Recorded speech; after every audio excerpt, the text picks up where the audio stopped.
In the winter of 1922, on a remote German farm, 6 people were brutally murdered. The killer was never caught. What makes this case terrifying is not how they died, but what happened before the murders. Someone was already inside the house. The Hinterkaifeck farm sat alone, miles from the nearest village. No neighbors, no streetlights, only silence and snow. The family living there believed isolation meant safety.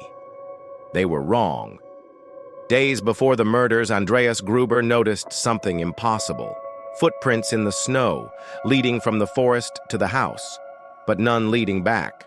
Someone had arrived and never left. At night, the family heard footsteps above them, in the attic. When Andreas searched, he found nothing. No intruder, no explanation. But the sounds continued. Then the house keys disappeared. No forced entry, no theft. Someone had access.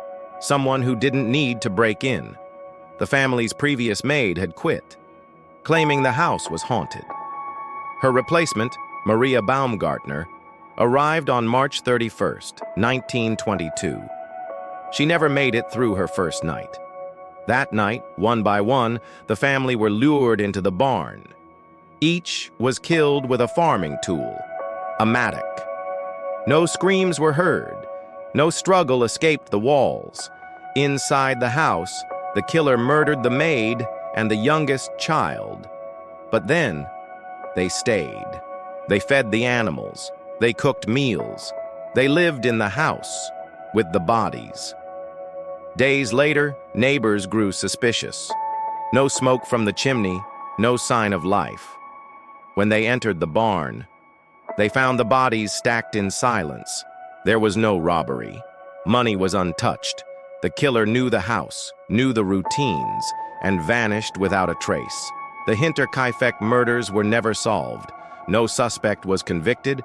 No confession ever came.